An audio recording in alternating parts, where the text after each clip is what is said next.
Hello there. Welcome back, my friend. Hello, what have we here? Jedi, we've been expecting you. Knew I could count on you. Hello. Welcome to the rebellion. What fun!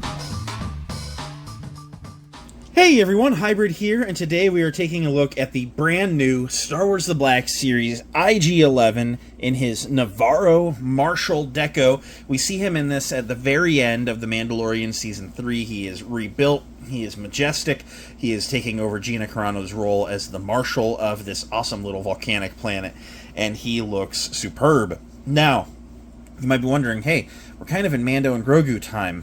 Why are we getting figures from the show? Don't get me wrong, you can get a figure from anything at any time. However, there are some leaked behind-the-scenes photos where the prop for IG-11 was on set at Mando's house during that portion of the Nevarro segment in the movie. So, I think IG-11 was going to be in the movie. They started working on the action figure, and then they cut him from the movie, and they were like, well, we're working on the figure. So, he ultimately made his way out, which is how he also ended up in the first edition packaging. He probably originally was intended to be in the purple Mando and Grogu packaging. Would have been an interesting kerfuffle. This isn't an unusual thing in terms of modern movies. You know, you get rewrites and reshoots and stuff. You know, reshoots, those things that every movie does, but whenever someone hears they're going on, they assume the movie's going to be bad. Like, this movie was great, you know, reshoots or not. IG-11 definitely would have been a fun addition. However, the story definitely flows pretty well as intended. This is going to be a really interesting figure because we had the IG-12 mech figure, and that gave us some new limbs for the IGs, and so now we're finally getting that torso. So hopefully this leads us to a new Season 1 IG-11, an IG-88, maybe some other assassin droids. I'm excited. Let's go ahead and dig on in. And here are the figures new in the packaging. Of course, as mentioned, there are options. You can go with the mainline option, or if you're lucky, you might find the first edition on that end cap shipper at your local Walmart right now. I think they're going to hit Targets eventually, just haven't yet. Packages are very similar, you know, despite being, you know, black and white, but other than this little circle on the front that says first edition in a variety of languages, they're the same shape, you know, just different coloring going on.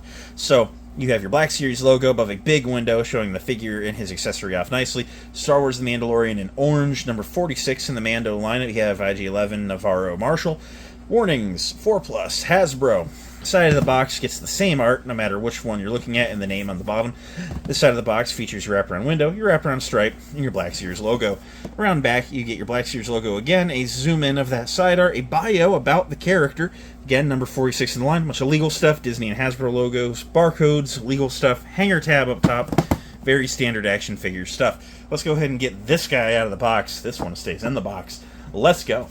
Here's Marshal IG-11 out of the packaging, and he looks really cool. Let's go ahead and take a look at his blaster, which I believe is a new and unique accessory to the line. It's similar to other blasters carried by characters like Han Solo with the side scope going on, but instead of it being up and at an angle, this one is rather low to the side.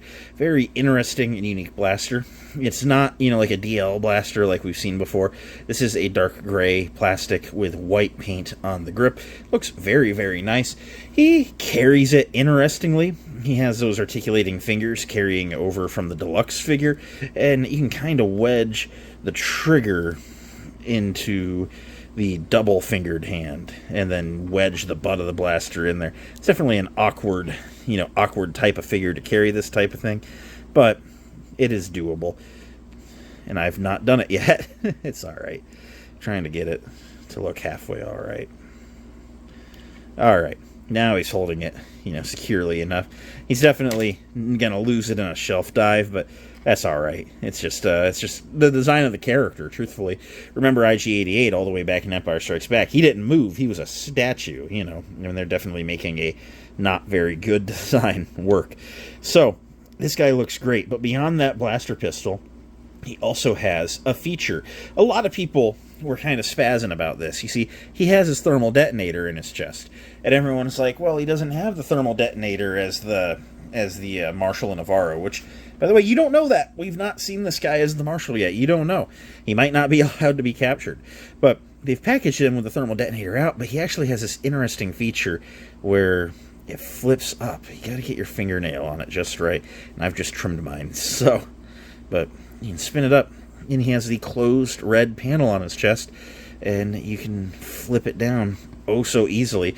And that is awesome, and that leads credence, or gives credence, in my opinion, that we're probably going to see the Season 1 all-silver version of this guy very soon. That would be an excellent figure to get. But now, looking at this guy, he looks great. That head sculpt is awesome. It is a carryover from the mech version, of course, with the 2 rotating rings to the head, and then the base of the head rotating all together.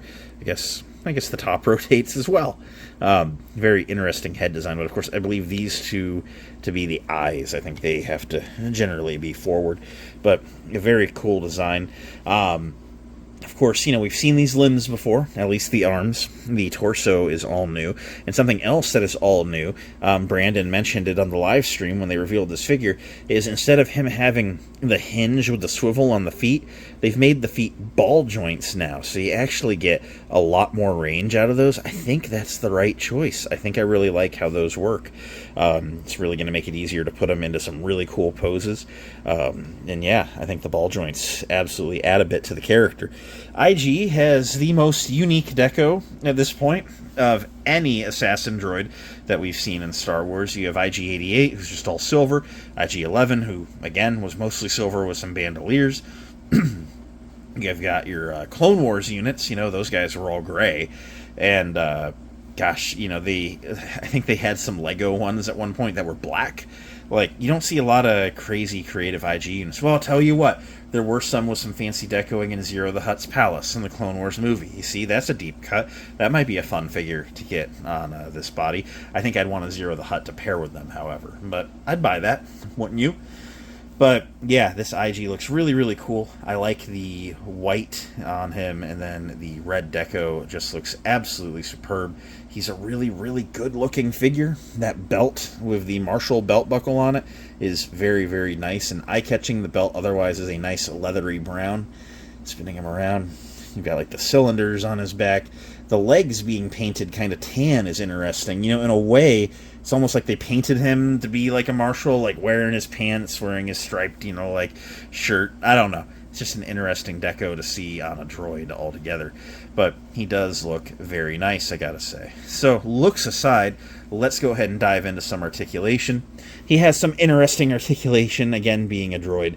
I talked about the head having all those swivels. There is no forward and back there. You do have a waist swivel there, but there's no crunch. It is purely rotation. And you also have another waist one there. So this whole torso is pretty straight up and down. There is no crunch in any way. The arms do a 360 rotation, of course, and then they hinge out. There is a bicep swivel on there with a single jointed elbow that goes past 90 and swivels. The arms, or the forearms, don't have any articulation to them, but the wrists do have a rotation, and then, as mentioned, the fingers open and close. The legs, the hips, are on ball joints and spread about that far, which is great for this type of droid. You can kick his leg pretty far forward, pretty far back. There is a little bit of pivot on the ball joint, but there's no thigh swivel, which I think is kind of a redundant articulation anyway. The single jointed knee goes a little past 90 and then swivels. I lied! He does have a thigh swivel up there.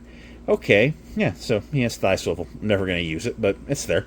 And then the feet rotate, and then they have that ball joint, which also rotates, and you get all sorts of pivot and forward and back. Any kind of range of motion allows you to put him into some really cool poses with both feet flat on the ground. Yeah, he's a really good-looking figure, even when he tips over. Here's IG with the rest of the Mando and Grogu movie figures, because, darn it, he was this close to coming out in the movie, and to the point that he came out with the movie toys.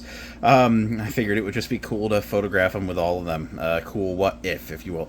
I'm sure probably deleted scenes and stuff will be part of whatever Blu-ray Deluxe, whenever the movie comes out on home media in a couple of weeks, months. And I will certainly be picking that up and looking for such things in it. I've always been a fan of a behind-the-scenes featurette. But yeah, what a great-looking set of figures. I'm really, really happy with all these. So, end of the day, what do I think of Marshall IG-11? Oh man, what a really cool figure. I did a list of figures when the movie was getting ready to drop, when we were getting all the Mando and Grogu figures, titled, gosh, figures from the show that I'd still like to get, in the line despite a movie coming. Just characters I don't want to see get forgotten, and there were some legends on it, like Pelimoto, and of course this IG-11 repaint had made the list. And so I am so happy that despite Mandalorian and Grogu being the focus for The Mandalorian right now, we're still getting the odd character from the show, even if it was on accident because he was supposed to be in the movie. But all the same, I digress. We're calling it a win! This guy looks really, really good. I love the paint on him. The silver looks excellent. It's just, you know, the silver-colored plastic, but, like, it has a very nice reflective sheen to it. He's very fun to pose. The pistol's a little awkward, but, like, we'll get over it. I'd like to see him in future seasons of the show or wherever he might pop up next. I'm wondering if the pistol is going to remain his only weapon, or if they're going to give him a second weapon to dual wield with, or some sort of rifle or something, because, I don't know, an IG with a pistol is just a very interesting look, if you will. Not a bad look, it's an interesting look, and, I don't know, I think I want him dual wielding again, but we'll see. Maybe dual wielding pistols, that could be fun. But anyway, that's all I really got to say. Very cool figure, one that I recommend, and yeah, I think he's going to look great on your Mandalorian shelf. So that's all I really got to say about this one. Thank you for listening to a guy rant about Star Wars toys for a little bit. It has been fun. I'm going to go work on something else now, so I hope you all go on to have a great night, day, whatever you're doing, whenever you're watching this. May the Force be with you, and I'll see you next time. Bye.